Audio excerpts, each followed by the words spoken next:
physics class, heat engine and refrigerator topics. So yesterday we discussed about the cyclic process. So cyclic process అంటే ఏం చెప్పుకున్నామంటే ఏదైనా ఒక process ఒక point దగ్గర start అయ్యి డిఫరెంట్ థర్మోడైనమిక్ కోఆర్డినేట్స్ని రీచ్ అయిన తర్వాత కూడా ఎండింగ్ పాయింట్ కూడా ఇనీషియల్ పాయింట్ దగ్గరే ఉన్నట్లయితే, అంటే starting point and ending points are same, if the system reaches different thermodynamic coordinates or different thermodynamic variables, then the process is called heat engine అని చెప్పింటాం. Cyclic process అని చెప్పింటాం. Cyclic process ఎగ్జాంపుల్గా ఏం చెప్పింటామంటే heat engine లేదా రెఫ్రిజిరేటర్గా తీసుకొని ఉంటాం. ఇక్కడ thermodynamic coordinates లేదా thermodynamic variables అని వేటిని అంటామంటే ప్రెషరు, వాల్యూమ్, టెంపరేచర్ని మనం థర్మోడైనమిక్ వేరియబుల్ లేదా థర్మోడైనమిక్ కోఆర్డినేట్స్గా కన్సిడర్ చేసుకుంటాం. Now we are discussing about the heat engine and refrigerators today. Now heat engine. So heat engine definition is, it is a device which is used to convert heat energy into mechanical work. The device which is used to convert heat energy into mechanical work, that is called heat engine. అంటే ఏ పరికరం అయితే మనం ఇచ్చినటువంటి హీట్ని వర్క్గా convert చేస్తుందో అటువంటి డివైస్ని మనం ఏమంటామంటే heat ఇంజన్గా కన్సిడర్ చేసుకుంటాం.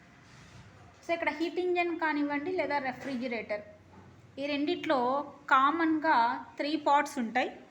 ఏవవి అంటే సోర్స్, వర్కింగ్ సబ్స్టెన్స్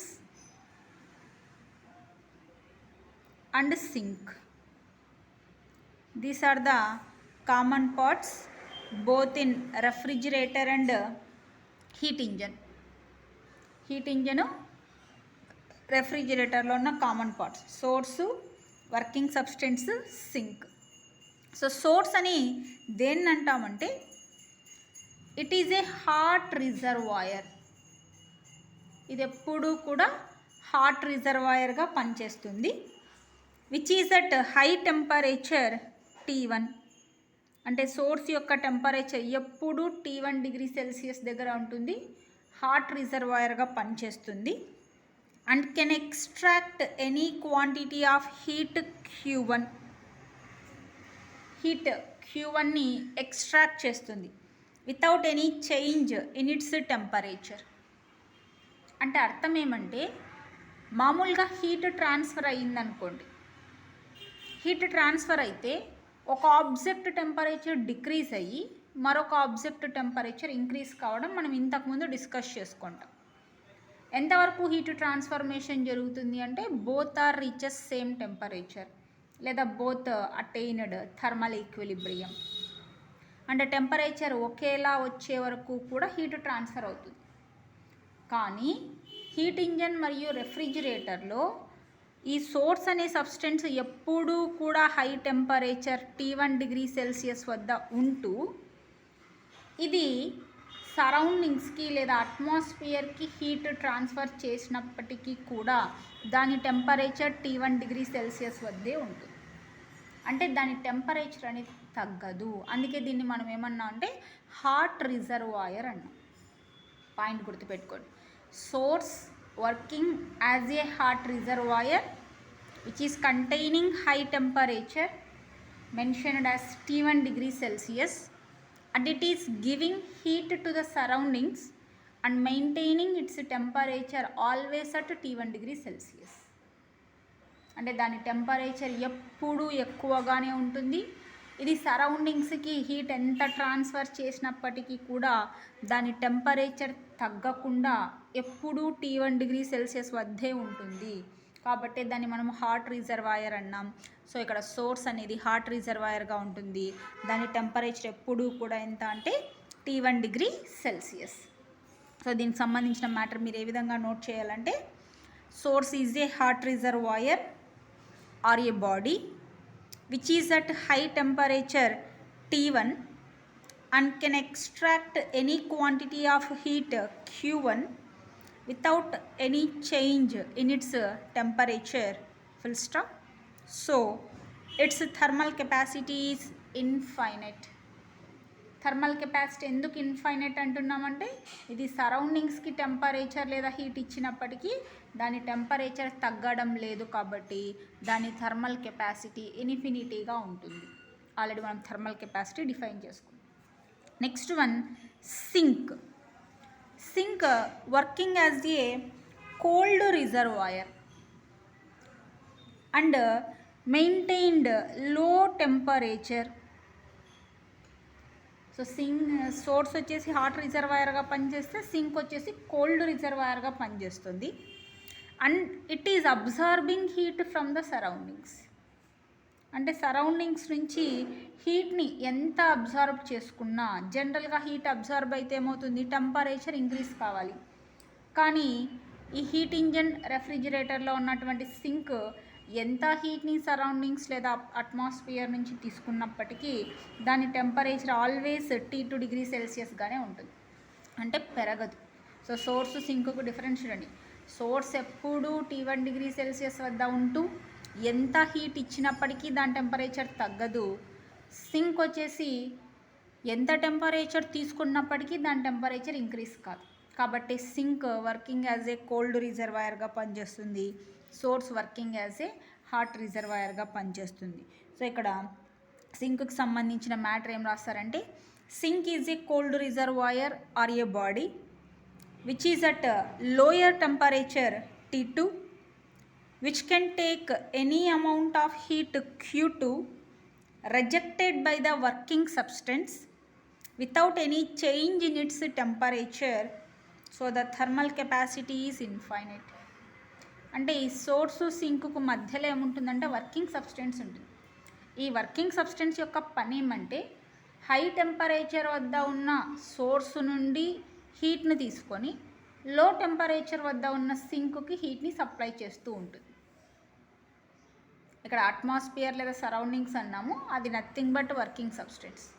మనకి జనరల్గా తెలిసింది heat flows from high temperature to low temperature లేదా hot body to cold body. So heat transfer చేసేది ఏంటి ఇక్కడ అంటే వర్కింగ్ సబ్స్టెన్స్. ఈ వర్కింగ్ సబ్స్టెన్స్ ఎక్కువ టెంపరేచర్ వద్ద ఉన్న సోర్స్ నుంచి హీట్ని తీసుకొని Q1 హీట్ని తీసుకొని లో టెంపరేచర్ వద్ద ఉన్నటువంటి సింక్కి హీట్ని ట్రాన్స్ఫర్ చేస్తుంది.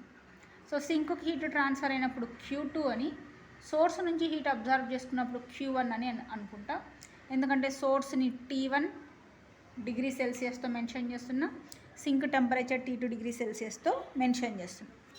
Now the working substance. ఈ వర్కింగ్ సబ్స్టెన్స్ ఏం పని చేస్తుంది అంటే, in steam engine or heat engine. Steam ఇంజన్కి ఇంకొక పేరు మనం హీట్ ఇంజన్గా కన్సిడర్ చేసుకుంటాం.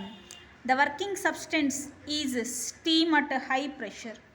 సో స్టీమ్ ఇంజన్లో వర్కింగ్ సబ్స్టెన్స్గా ఏది పనిచేస్తుంది, స్టీమ్ పనిచేస్తుంది. ఎలా అంటే అట్ హై ప్రెషర్. స్టీమ్ యొక్క ప్రెషర్ ఎలా ఉండాలంటే ఎక్కువగా ఉండాలి. అదే in diesel engine the working substance is mixture of fuel and air.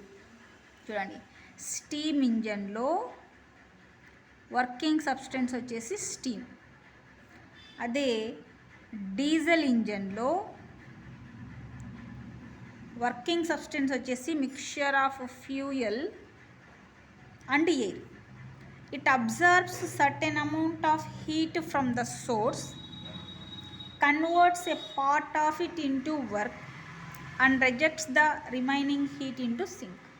So ఈ వర్కింగ్ సబ్స్టెన్స్ ఏం చేస్తుంది, సోర్సు నుంచి కొద్ది అమౌంట్ ఆఫ్ హీట్ని తీసుకొని అది తీసుకున్నటువంటి హీట్లో కొంత వర్క్గా కన్వర్ట్ చేసి రిజెక్ట్ కాబడినటువంటి హీట్ని సింక్కు డొనేట్ చేస్తుంది.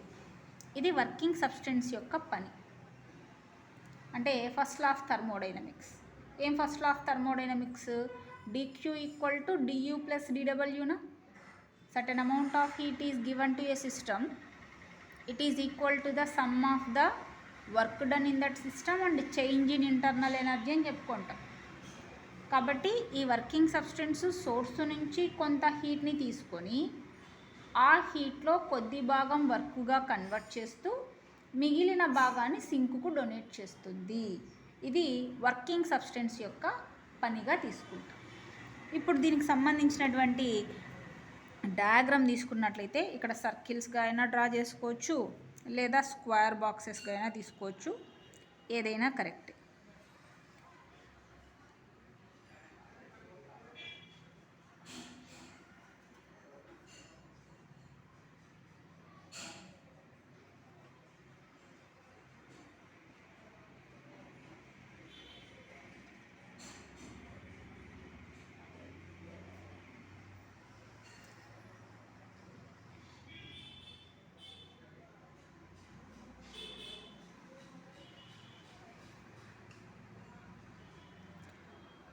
So this is the heat engine,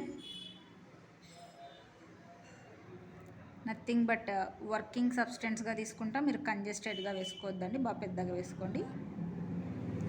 and left side వచ్చేసి hot reservoir, nothing but source at T1 degree Celsius, and right side sink at T2 degree Celsius, working as cold reservoir. మీరు ఇక్కడ డయాగ్రామ్లో mention చేసుకోవచ్చు, hot reservoir, cold reservoir. So ఈ working substance ఏం చేస్తుంది, hot reservoir అయిన source నుంచి కొద్ది మొత్తంలో హీట్ తీసుకొని దాంట్లో కొద్ది భాగాన్ని వర్క్గా కన్వర్ట్ చేసి రిజెక్ట్ కాబడినటువంటి హీట్ని కోల్డ్ రిజర్వాయర్ అయినటువంటి సింక్కు డొనేట్ చేస్తుంది.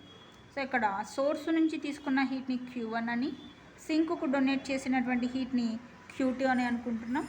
ఇక్కడ Q1 Q2లో ఏది ఎక్కువ అంటే Q1 is greater than Q2 అవుతుంది. కాబట్టి work is done out of the engine, అంటే హీట్ ఇంజన్కి బయటి వైపుకి వర్క్ అనేది జరుగుతుంది. Therefore W equals to Q1 minus Q2. ఎందుకంటే సోర్స్ ద్వారా తీసుకున్నటువంటి హీట్ ఎక్కువ, Q1 is greater than Q2 కాబట్టి.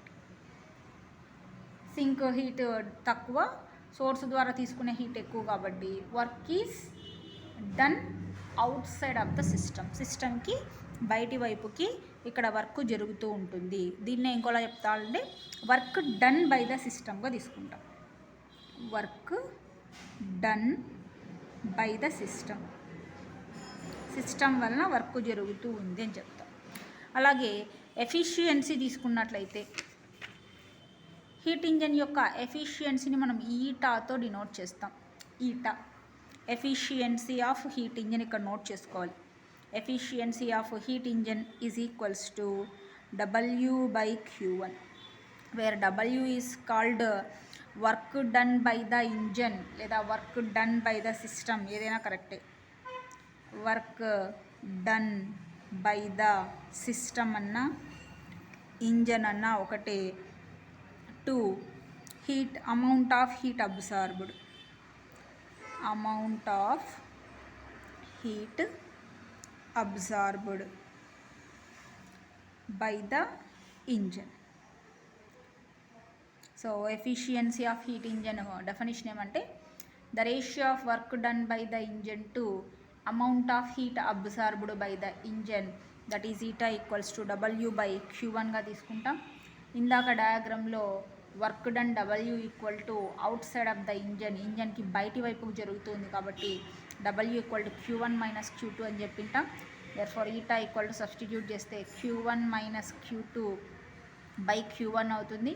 దీన్ని A minus B by 2 formula apply చేసుకున్నట్లయితే A బై 2 అంటే Q1 by Q1 minus B by 2 అంటే Q2 by Q1, Q1 cancel, that is equal to 1 minus Q2 by Q1. This is the efficiency of heat ఇంజన్గా consider చేసుకుంటాం. దీన్నే ఇంకోలా రాసుకున్నట్లయితే ఎలా అంటే కార్నెట్స్ engine ప్రకారం, అది కూడా మనకు వస్తుంది, ఇంకా ఎక్స్ప్లెయిన్ చేయలేదు, ఎక్స్ప్లెయిన్ చేస్తాను. Carnot's engine, so Carnot's engine ప్రకారము మనకి Q2 is nothing but T2 అంటే కోల్డ్ రిజర్వాయర్, ఏంటి sink temperature. Q1 is nothing but T1 hot reservoir, nothing but source అనుకుంటే ఈటా ఈక్వల్స్ టు 1 మైనస్ T2/T1గా కన్సిడర్ చేసుకుందాం. So heat engine రెఫ్రిజిరేటర్లో T1 nothing but Q1, T2 nothing but Q2 sink సోర్స్గా తీసుకుంటాం. Therefore efficiency of Carnot's ideal heat engine. So Carnot's ideal heat engine efficiency eta equals to 1 minus Q2/Q1 that equals to 1 minus T2/T1గా consider చేసుకుంటాం. That is called efficiency of the Carnot's ideal heat ఇంజన్గా తీసుకుంటాం. So ఇక్కడ Carnot అనేది scientist పేరు చూడండి. So Carnot designed ideal heat engine. Carnot అనేవాడు ఒక ఐడియల్ హీట్ ఇంజన్ని డిజైన్ చేస్తున్నాడు. అదేం చేస్తుందంటే which converts heat energy into useful mechanical work. ఈ కార్నెట్స్ ఐడియల్ హీట్ ఇంజన్ అనేది ఏం చేస్తుందంటే హీట్ ఎనర్జీ అనేది మెకానికల్ వర్క్గా కన్వర్ట్ చేస్తుంది.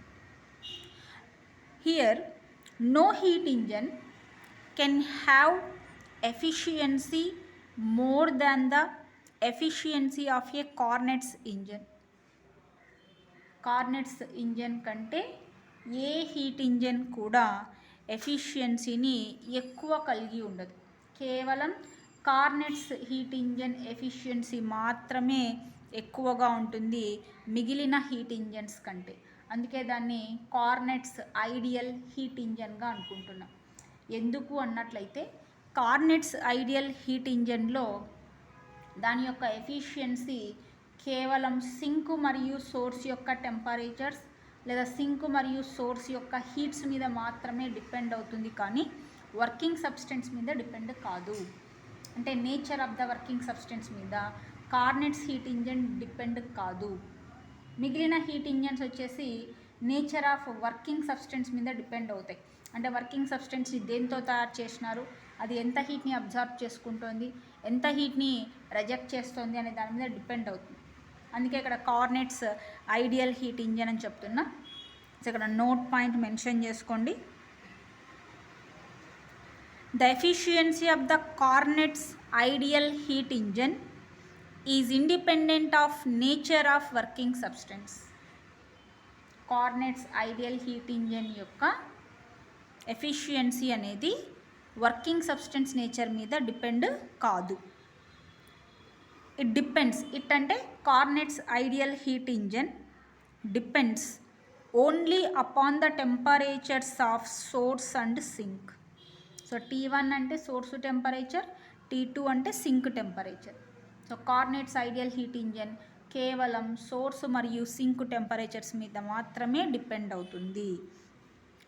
The greater the difference between the two temperatures, higher is the efficiency of the Carnot's engine. అంటే ఇక్కడ T1, T2 మధ్యలో టెంపరేచర్ డిఫరెన్స్ ఎక్కువగా ఉన్నట్లయితే, సోర్సు సింక్ మధ్య టెంపరేచర్ డిఫరెన్స్ ఎక్కువగా ఉన్నట్లయితే efficiency of the Carnot's engine కూడా ఏమైపోతుంది అంటే ఇంక్రీజ్ అవుతుంది. So these are the note points. అంటే కార్నెట్స్ హీట్ ఇంజన్ అనేది వర్కింగ్ సబ్స్టెన్స్ నేచర్ మీద డిపెండ్ కాదు. అది కేవలం దేని మీద డిపెండ్ అవుతుందంటే సోర్స్ మరియు సింక్ యొక్క టెంపరేచర్స్ మీద మాత్రమే డిపెండ్ అవుతుంది. అలాగే కార్నెట్స్ హీట్ ఇంజన్లో source sink temperature difference increase అయ్యే కొద్దీ హీట్ ఇంజన్ యొక్క ఎఫిషియన్సీ కూడా ఇంక్రీజ్ అవుతుంది. And one more point, some more points here. The efficiency is same for all reverse engines. Efficiency value is same for all reverse engines working between the temperatures T1 and T2. ఎందుకు reverse engines అంటున్నామంటే types of process మనం కొన్ని discuss చేసుకున్నాం. Reversible process, irreversible process అని ఉంటుంది. Reversible process అంటే forward backward డైరెక్షన్స్లో జరిగినట్లయితే దాన్ని reversible process అంటాం. కేవలం ఫార్వర్డ్ డైరెక్షన్లో జరిగి బ్యాక్వర్డ్ డైరెక్షన్లో జరగకపోతే దాన్ని ఇర్రివర్సబుల్ ప్రాసెస్ అంటాం. కాబట్టి ఇక్కడ ఇంకొక పాయింట్ ఏంటంటే efficiency is same. Carnot's heat ఇంజన్లో ఎఫిషియన్సీ ఎప్పుడు ఒకేలా ఉంటుందంట. ఎప్పుడు అంటే for all reverse engines working between T1 and T2. So అన్ని హీట్ ఇంజన్స్ కూడా ఏ టెంపరేచర్స్ మధ్యలో పనిచేయాలంటే సోర్సు మరియు సింక్ టెంపరేచర్స్ మధ్యలో పనిచేసినప్పుడు వాటి యొక్క ఎఫిషియన్సీ ఎప్పుడు కూడా ఒకే విధంగా ఉంటుంది. And eta is always, eta అంటే efficiency of the heat engine is always less than 1. ఎప్పుడు కూడా హీట్ ఇంజన్ యొక్క ఎఫిషియన్సీ 1 కంటే తక్కువగా ఉంటుంది. And if T1 equals to T2, T1 అంటే సోర్స్ టెంపరేచర్, T2 అంటే సింక్ టెంపరేచర్. అంటే ఏదైనా ఒకానొక పరిస్థితుల్లో సోర్స్ మరియు సింక్ టెంపరేచర్స్ ఒకటే అయితే then the efficiency of the heat engine equal to 0 అవుతుంది. ఎందుకంటే eta equal to 1 minus T2/T1, ఈ రెండు ఈక్వల్ అయితే ఈ వాల్యూ ఏమవుతుందంటే 1 అవుతుంది. So eta equal to 1 minus 1, ఎందుకంటే క్యాన్సిల్ అవుతాయి, దట్ ఈక్వల్ టు 0. కానీ ఇది పాసిబుల్ కాదు, ఎందుకంటే సోర్స్ ఎప్పుడూ కూడా హాట్ రిజర్వాయర్గా ఉంటుంది, సింక్ ఎప్పుడూ కూడా కోల్డ్ రిజర్వాయర్గానే ఉంటుంది ఇన్ కేస్ ఉన్నట్లయితే. అందుకే థియరిటికల్ వాల్యూ అంటే మనకి ఎగ్జామ్లో అడుగుతూ ఉంటాడు. And next one refrigerator, cyclic process, another example refrigerator. So refrigerator is a Carnot's ideal heat engine working in the reverse direction. So refrigerator అనేది ఏంటంటే కార్నెట్స్ ఐడియల్ హీట్ ఇంజన్. ఇది కూడా కార్నెట్స్ ఐడియల్ హీట్ ఇంజనే, కానీ ఏ డైరెక్షన్లో పనిచేస్తుందంటే రివర్స్ డైరెక్షన్లో పనిచేస్తుంది. రివర్స్ డైరెక్షన్ అంటే ఏమంటే జనరల్గా హై టెంపరేచర్ దగ్గర నుంచి హీట్ తీసుకొని లో టెంపరేచర్కి ఇవ్వడం అది జనరల్ ప్రాసెస్. ఎందుకంటే హీట్ డెఫినిషన్ ప్రకారం heat flows from high temperature to low temperature or hot body to cold body, ఇది జనరల్గా జరిగేటటువంటి ప్రాసెస్. కానీ రెఫ్రిజిరేటర్లో ఏమవుతుందంటే రివర్స్ జరుగుతుంది. రివర్స్ అంటే ఏమి, లో టెంపరేచర్ వద్ద నుంచి హీట్ తీసుకొని హై టెంపరేచర్కి హీట్ డొనేట్ చేస్తాం, అందుకే రివర్స్ డైరెక్షన్ అంటున్నాం. ఇది కూడా కార్నెట్స్ ఐడియల్ హీట్ ఇంజనే. అంటే తక్కువ టెంపరేచర్ దగ్గర ఉన్నటువంటి సింక్ నుండి హీట్ మనం తీసుకొని ఎక్కువ టెంపరేచర్ వద్ద ఉన్నటువంటి సోర్స్కి మనం హీట్ని సప్లై చేస్తాము. ఎందుకు ఇలా జరుగుతుంది అంటే మన ఇళ్ళలో ఫ్రిడ్జెస్ పనిచేయాలి అంటే కరెంట్ సప్లై ఉండాలి, అంటే work is done in to the system. అందుకే ఫ్రిడ్జ్ లోపల మాత్రమే మనకి చల్లగా ఉంటాయి పదార్థాలు. ఫ్రిడ్జ్ బయట కానీ ఫ్రిడ్జ్ ఎడ్జెస్ కానీ పట్టుకొని చూడండి, వేడిగా అనిపిస్తుంది. కారణం ఏంటి అంటే హీట్ ఇంజన్లో వర్క్ అనేది బయటి వైపుకు జరిగితే రెఫ్రిజిరేటర్లో వర్క్ లోపలి వైపుకు జరుగుతుంది. అందుకే దీన్ని ఏమంటున్నాం, రివర్స్ డైరెక్షన్ అని చెప్తున్నాం. So refrigerator is a Carnot's ideal heat engine working in the reverse direction.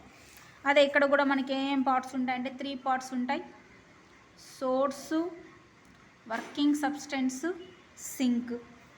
So the substances kept inside the refrigerator, అది మనకి సోర్సుగా పనిచేస్తుంది. మనం పదార్థాలని రెఫ్రిజిరేటర్ లోపల పెడుతూ ఉంటాం కదా, ఆ పదార్థాలన్నీ పెట్టే భాగాన్ని మనం సోర్సుగా కన్సిడర్ చేసుకుంటాం. మరి సింక్ ఏది అంటే the surroundings or the room of the refrigerator. అంటే రెఫ్రిజిరేటర్ పెట్టినటువంటి సరౌండింగ్స్ కానీ లేదా రెఫ్రిజిరేటర్ పెట్టినటువంటి రూమ్ కానీ మనకి సింక్గా పనిచేస్తుంది. కానీ గుర్తుపెట్టుకోండి, source temperature is always at T1 degree Celsius, sink temperature is always T2 degree Celsius. Sink is always working as cold reservoir, source is always working as hot reservoir. కాకపోతే reverse direction అంటే sink నుంచి heat తీసుకొని సోర్స్కి ఇస్తుంది refrigerator, అది కూడా current ఉన్నంత వరకు మాత్రమే జరుగుతుంది. కాబట్టి ఇక్కడ సోర్స్ అంటే ఏమి, the substances kept in the refrigerator. Fridge లోపల పెట్టే పదార్థాలన్నీ కూడా సోర్స్ కిందికి వస్తాయి. ఫ్రిడ్జ్ చుట్టుపక్కల ఉన్నది లేదా ఫ్రిడ్జ్ ఉన్నటువంటి రూమ్ లేదా సరౌండింగ్స్ని మనం సింక్గా కన్సిడర్ చేసుకుంటాం. సో ఇక్కడ మనం డయాగ్రామ్ తీసుకున్నట్లయితే ఇక్కడ ఈ వర్కింగ్ సబ్స్టెన్స్ ఏం చేస్తుంది అంటే లో టెంపరేచర్ వద్ద ఉన్నటువంటి సింక్ నుంచి హీట్ తీసుకొని, అంటే డయాగ్రామ్ తీసుకుందాం, డయాగ్రామ్ వేస్తే మనకు ఐడియా వస్తుంది.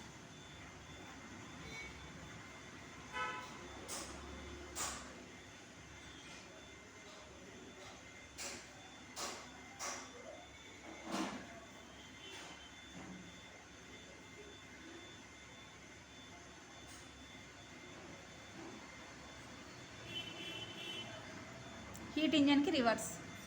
హీట్ ఇంజన్లో మనం సోర్స్ నుంచి హీట్ తీసుకొని సింక్కు డొనేట్ చేస్తున్నాం. అది జనరల్గా జరిగేది, ఎందుకంటే సోర్స్ హాట్ బాడీ, సింక్ వచ్చేసి కోల్డ్ బాడీ కాబట్టి.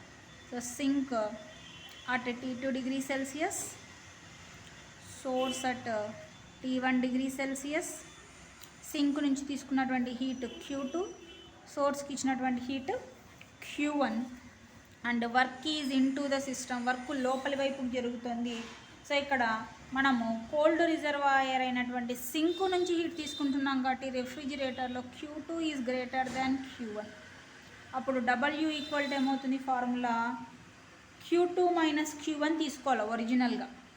కానీ ఇది ఎప్పుడూ కూడా కోల్డ్ జంక్షన్, ఇది హాట్ జంక్షన్గా పనిచేస్తుంది కాబట్టి W equal to Q1 minus Q2.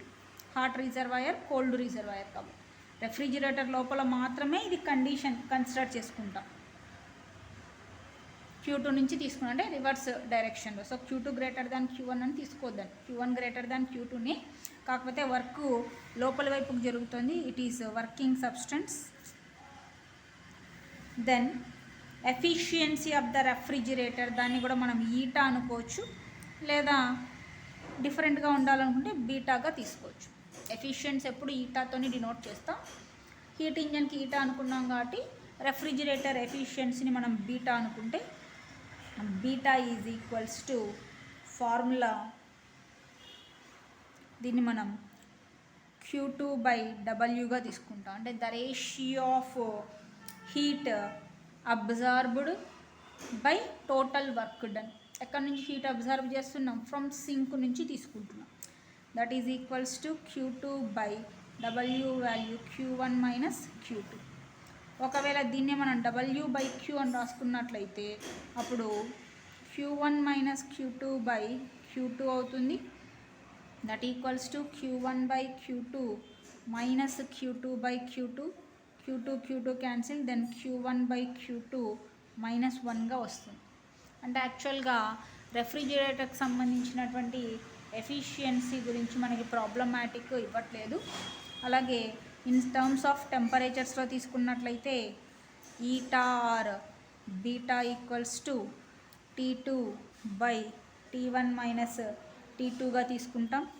అలాగే ఇందాక హీట్ ఇంజన్ యొక్క ఎఫిషియన్సీ ఎప్పుడూ లెస్ దాన్ 1 అన్నాం.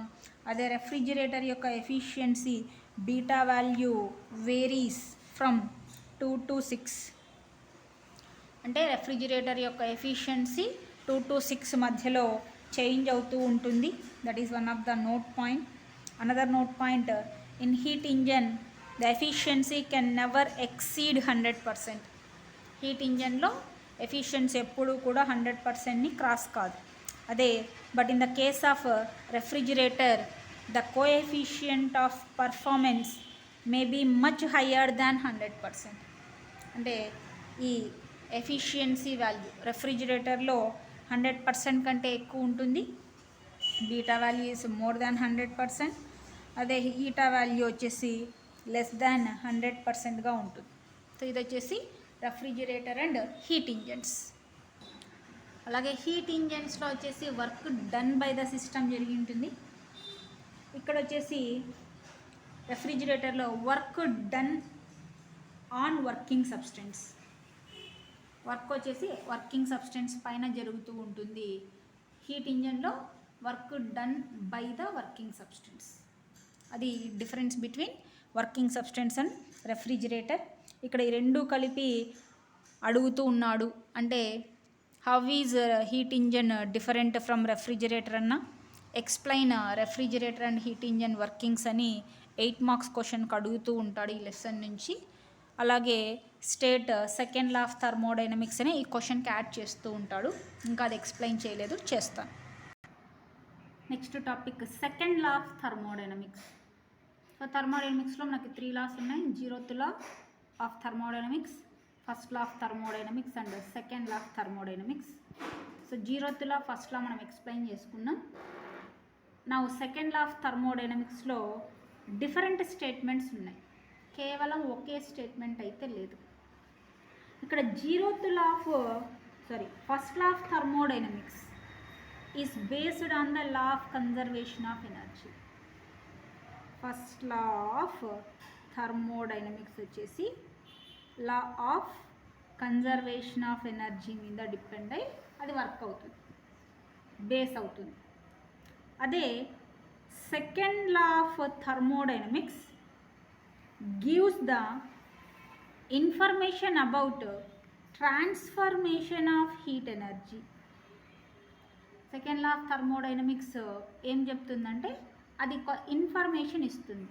ఏం ఇన్ఫర్మేషన్ అంటే హీట్ ఎనర్జీ ఏ విధంగా ట్రాన్స్ఫార్మ్ అవుతుంది. దానికి ఎగ్జాంపుల్స్ మనకి హీట్ ఇంజను, రెఫ్రిజిరేటర్స్. అక్కడ హీట్ ఇంజన్లో హై టెంపరేచర్ ఉన్న సింక్ సోర్స్ నుంచి హీట్ తీసుకొని లో టెంపరేచర్ ఉన్న సింక్కి ఇస్తున్నాం. అక్కడ second law of thermodynamics involve అయింది. రెఫ్రిజిరేటర్లో దానికి రివర్స్లో జరిగింది. సో ఇక్కడ 2 స్టేట్మెంట్స్ వస్తాయి. ఏవి అంటే number 1 second law of thermodynamics సంబంధించి కెల్విన్ ప్లాంక్ స్టేట్మెంట్.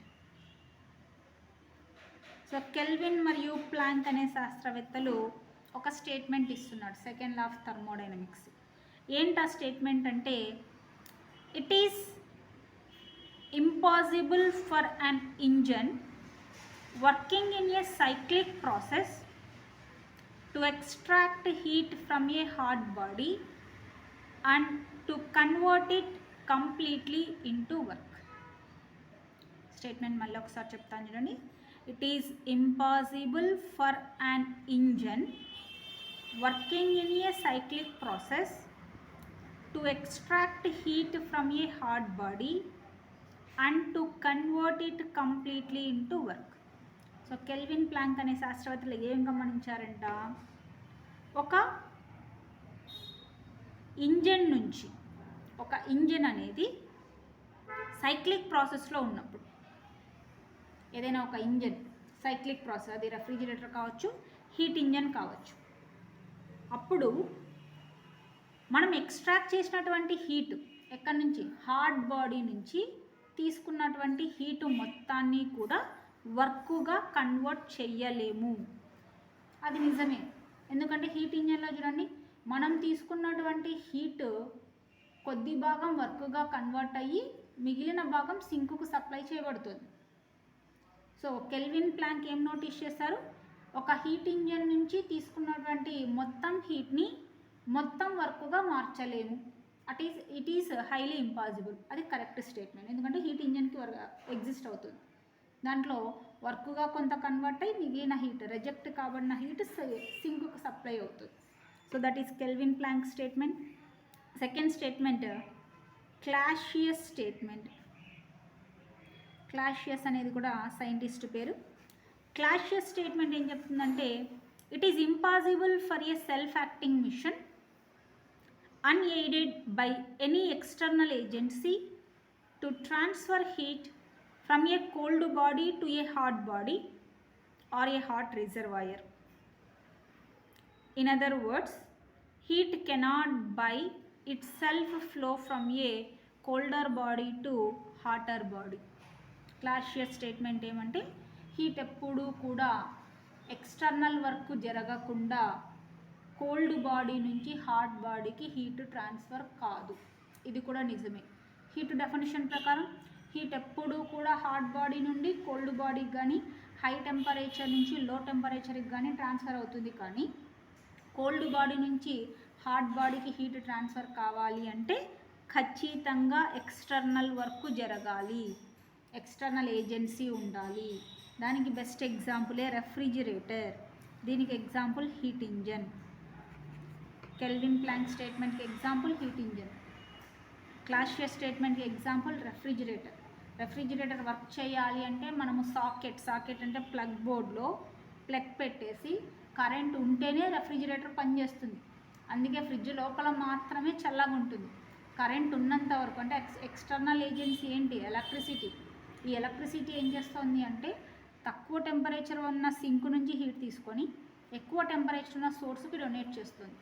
సోర్స్ అంటే ఆబ్జెక్ట్స్ కెప్ట్ ఇన్ రెఫ్రిజిరేటర్ అని, సింక్ అంటే ఏం చెప్పుకున్నాం, సరౌండింగ్స్ లేదా రూమ్ ఆఫ్ ద రెఫ్రిజిరేటర్ అని చెప్పుకొని ఉంటాం. So this is Clausius statement.